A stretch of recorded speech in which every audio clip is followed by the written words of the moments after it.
परभणीमध्ये माथे फिरून संविधानाच्या शिल्पाची मोडतोड केल्यानं हिंसाचार उफाळला होता। समस्त आंबेडकरी समाज आक्रमक होऊन रस्त्यावरती उतरला होता। या आंदोलनानंतर झालेल्या हिंसाचाराप्रकरणी न्यायालयीन कोठडीमध्ये असणाऱ्या सोमनाथ सूर्यवंशी यांचा मृत्यू झाला। त्यांच्या मृत्यूनं राज्यभरामध्ये खळबळ माजली। बघूयात या संदर्भातला हा स्पेशल रिपोर्ट।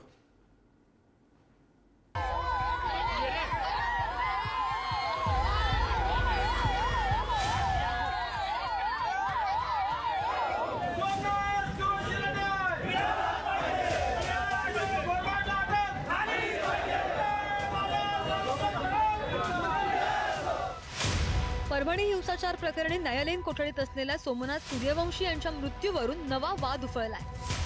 सोमनाथ सूर्यवंशी यांना पोलिसांकडून मारहाण झाल्याचा आरोप विविध आंबेडकरी संघटनांनी केलाय। दरम्यान सोमनाथ सूर्यवंशी यांच्या अंत्ययात्रेत वंचित बहुजन आघाडीचे प्रमुख प्रकाश आंबेडकर सहभागी झाले होते। फॉरेन्सिक डिपार्टमेंटने जे पोस्टमॉर्टम केलेलं आहे त्याच्यामध्ये सगळ्यात सूक्ष्म बाबी ह्या आलेल्या आहेत। त्याचे नर्व्स कशा होत्या, त्याचे मसल्स कसे होते, त्याचे बोन्स कसे होते, त्याला शॉक नर्व्सला किती बसलेला आहे आणि त्याच्यामुळे कॉज ऑफ डेथ हे आता तिथे इस्टॅब्लिश झालेलं आहे की त्याला मारहाणीमुळे त्याचा कॉज ऑफ डेथ आहे अशी परिस्थिती आहे। 32 लोग अभी लॉकअप में हैं, तो पुलिस के लॉकअप में जो लोग थे उसमें सोमनाथ सूर्यवंशी भी था, तो उसकी पुलिस ने इतनी पिटाई की कि उसमें उनकी मृत्यु हो गई है। पुलिस जो बोल रही है कि भाई हार्ट अटैक से मृत्यु है, गलत है। इसलिए माननीय देवेंद्र फडणवीस मुख्यमंत्री साहब को हमारा कहना है इसकी पूरी जांच होनी चाहिए। परभणीमध्ये एका माथे फिरूने 10 डिसेंबरला संविधानाच्या प्रतिकृतीची विटंबना केली होती। त्याविरोधात 11 तारखेला आंदोलन करण्यात आलं आणि त्याच आंदोलनादरम्यान दगडफेक तसंच तोडफोड सुद्धा झाली। दगडफेक केल्याच्या आरोपाखाली सोमनाथ सूर्यवंशी यांच्यासह अनेकांना अटक करण्यात आली। सोमनाथ सूर्यवंशींचा मृत्यू कशामुळे? 11 डिसेंबर परभणीतील दगडफेक जाळपोळी प्रकरणी 50हून अधिक जणांना अटक। 11 डिसेंबरला आंदोलनाच्या दिवशीच 9 महिलांना नोटीस देऊन सोडलं, जे आंदोलनात नव्हते त्यांचीही सुटका। 12 डिसेंबर 27 जणांना न्यायालयानं पोलीस कोठडी सुनावली। 14 डिसेंबर सोमनाथ सूर्यवंशी यांच्यासह काहींची न्यायालयीन कोठडीत रवानगी। 15 डिसेंबर न्यायालयीन कोठडीमध्ये असताना सोमनाथ सूर्यवंशींना हृदयविकाराचा झटका। रुग्णालयात नेत असताना सोमनाथ सूर्यवंशींचा मृत्यू झाला, पोलिसांचा दावा। पोलिसांच्या मारहाणीमध्ये सोमनाथ सूर्यवंशींचा मृत्यू झाल्याचा आंबेडकरी संघटनांचा आरोप।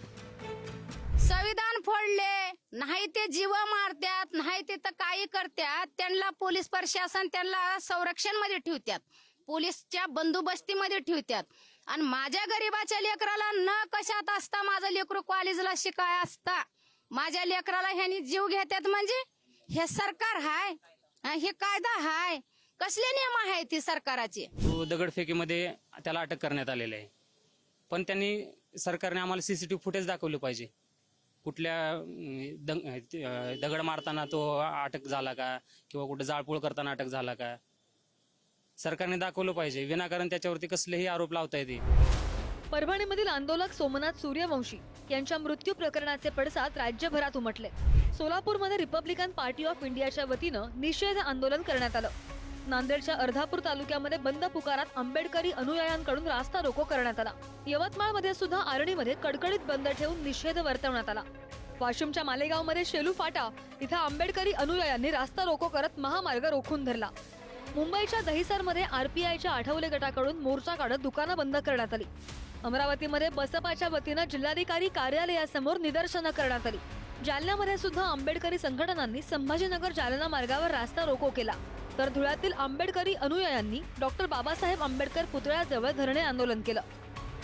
त्या ठिकाणचे पीआय घंटे नाणू नावाचा जो पीआय आहे की ज्या ठिकाणी तो जातो तो दलित आणि मराठा किंवा सवर्णामध्ये भांडण लावण्याचा प्रयत्न या अगोदर सुद्धा या पोलीस इन्स्पेक्टरने त्या ठिकाणी केल्याचं आपणाला या ठिकाणी दिसून येतं। आणि काही न करता डायरेक्ट महिलावर लाठीचार्ज झाला, विद्यार्थ्यावर लाठीचार्ज झाला। आंदोलनाशी काही संबंध नसणारा एक सोमनाथ सूर्यवंशी हा जो लॉचा स्टुडंट आहे त्याला बेदम मारहाण करण्यात आली, त्याला पोलीस कोठडी देण्यात आली आणि पोलीस कोठडीमध्ये त्याला बेदम मारहाण करण्यामुळे त्याच्या न्यायालयीन कोठडीमध्ये मृत्यू झालेला आहे।